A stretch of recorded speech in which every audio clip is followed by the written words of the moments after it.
Hi everyone, so in today's video we're talking about blemishes, breakouts, redness and under eye bags. So not the funnest topics, but we all suffer from these, and I know that I definitely don't have perfect skin, and I know that a lot of YouTubers like to kind of use very harsh lighting and clever camera angles and heavy coverage foundation to make their skin look totally flawless when filming, and I don't like to do that. I like for you to kind of be able to see what my skin actually looks like, because I don't want anyone to think that I've got really perfect skin, because I haven't. My skin isn't the worst ever, but it's not perfect by any means. I suffer from pigmentation, I get a lot of redness, I do get the odd blemish, and just overall I haven't got the most even lovely skin without any makeup on.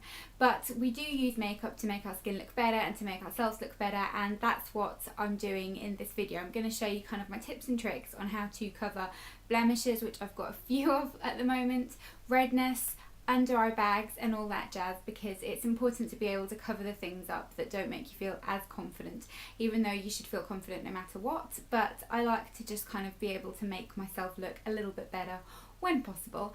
And yeah, I hope you enjoy this, and I won't keep you waiting. I'll let you get on to the little tutorial now, and I hope you like it. So as you can see, my skin is nowhere near perfect. I've got a lot of redness, quite a few blemishes. I've got this one here, one here, and a little bit of a breakout going on my chin, one here. My skin's just kind of not being great, so I'm going to start with a primer, and this I find really helps because it helps to kind of make your skin more of a flat canvas.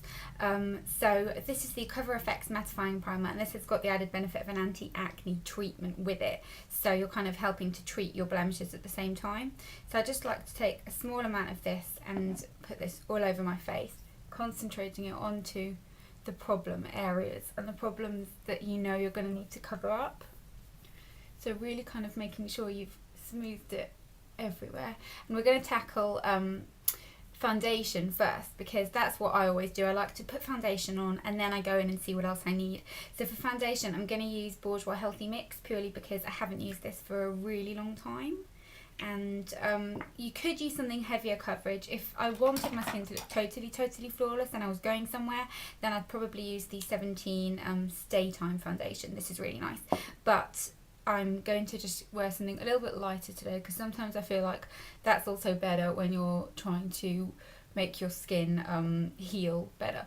So with the Real Techniques buffing brush, make sure it's a clean brush as well, because you know that's going to help not cause any more breakouts. I like to just kind of make sure I've covered everywhere that needs covering. I don't take it on my forehead. I mention this in every video, but no matter how many times I mention it, someone gets confused and asks, so I just make sure to mention it all the time now, because it breaks me out. And then you can see that's already kind of made everything look a little bit better, and then I can just go in on areas that need a little bit of extra help, and on the areas that need extra help I just pat it into the skin, so kind of tap it in rather than blend it. And I know I'm not looking at the camera, but I'm looking at the mirror, so I know I'm doing a good job. And just really take it onto the areas that demand that extra bit of attention. So really perfect it all. Now that's kind of how I'd probably leave my foundation. I don't like looking like I'm caked in it, and this is just like a nice natural amount for me. I haven't used this for ages and I've forgotten how much I actually really do like this. And I've got loads of breakouts going on kind of on my brow area. I'm not sure what that is. I think that might have been from when I threaded a couple of days ago. But I'm going to do blemish attack first. And I've been using the 17 Stay Time concealer just because it's a really nice full coverage concealer and it doesn't make it worse. I find if I've got a blemish, it tends to kind of make it much worse if I try and conceal it.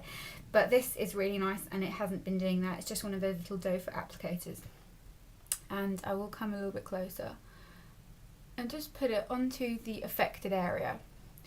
Then with my fingers I like to just kind of pat it in, and you have to kind of be quite patient and gentle doing this to get the optimum amount of coverage. So I kind of pat it in with my fingers and then look and see how that looks. So it looks better. You can still see a hint of redness. So I like to do a little bit more, and then I might go in with a brush. This is the, not Sedona Lace, what is this? The Zoeva Concealer Buffer. And just kind of tap it into place. You don't want to buff it because it kind of takes away the coverage, but at the same time you don't want it to look too unnatural. And then just take that kind of onto any of the other red bits. Then on this lovely breakout I've got going on over the top of my brow, that's more just concealing redness rather than a bump, so I will just take that onto the area and just kind of smooth it out, and you can sort of see, you can still see a little bit of redness. So you have to just be patient and kind of build it up. And I find that, you know, no matter what, nothing ever looks totally perfect and concealed. It is a very hard thing to conceal, redness. And I know a lot of people say use something green toned, it counteracts it. I have tried that. I haven't found personally that it really did much for me, but if that works for you, then by all means do that. I know the colour kind of helps counteract it. But really just concentrate and take your time. There's no kind of quick way to do this and make it look good. I've got this lovely one right under my brow, which really needs a little bit of help. And then what you want to do is you want to take a mirror, a really good magnifying mirror, I've got one right here, and look really, really closely at your face. So really look and see if you feel like you need a little bit more concealing, if the redness is too visible. I feel like the redness on this part here is a little bit too much for me. And I might just pat that in with my fingers. The warmth of your fingers does really help, but really make sure your fingers are clean, otherwise you might just be making the matter worse. And that's that. And then right here on my cheek, as I mentioned before, I've got a little bit of something, just a little bit on the underneath. I find a lot of the time the redness on blemishes does come from the kind of underneath part of the blemish, so if you kind of get it there, a lot of the time that sorts out the problem, and you just want to really pat it in. So that's my blemishes done. Nothing I've used helps to cover up the hyperpigmentation that I have here and a little bit on my nose. Nothing helps to cover those up, so I don't even really bother trying anymore because nothing really does anything. But for under eye concealer, I've tried so many different things. I do get quite dark under my eyes, especially on this area and kind of on the outer corners, I'm sure you can sort of see, and my upper lid is very dark as well, so I tend to look quite tired. But I love the Laura Mercier Secret Concealer. This is in shade 3, and I use this kind of as a corrector because it's the lovely peach tone. So I like to just get a little bit of this on my finger, and when I say a little, I really do mean a little, because it can crease and you don't want to use it all over, just in the areas where you're really, really dark. And then with the same concealer buffer brush, I like to just make sure that's all blended nicely. And if you need a little bit more, you can pull Beautiful Faces while you're doing it.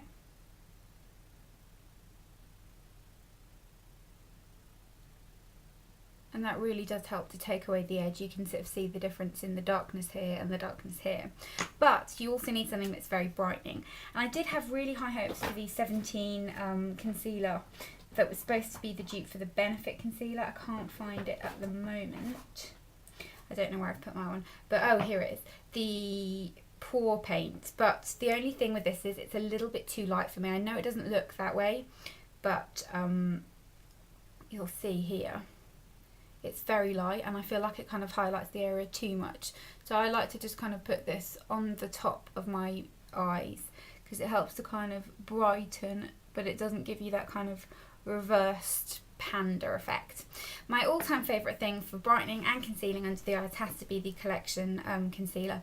I do find it can kind of make your eyes look a little bit dry. The best way to apply this is with fingers, and then you can kind of do it with a brush, but this is just fantastic. Nothing helps conceal better than this.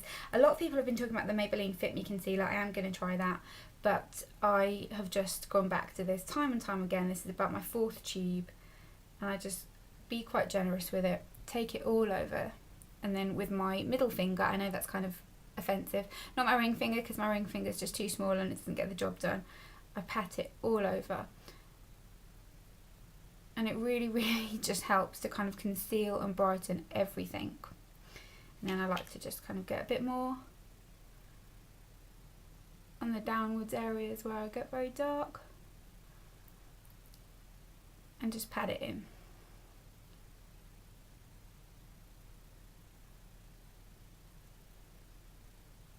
And already you can see a vast improvement between the darkness on this side and the darkness on this side. Now I've always got a little bit of a shadow kind of going onto my eyes because of the shape of my eyes, because they're quite hooded, and this part of my eye is kind of quite puffy. If I go like that, you can see here it's really puffy. I really don't like how my eyes do that, but you can see the difference between this and this is pretty shocking. So that's how I do it. I'm going to then go ahead and do the other eye and everything and put the rest of my makeup on. And you really want to make sure you powder. Powdering is key to keep everything in place. But that is how I conceal my redness, my spots and my under eye circles.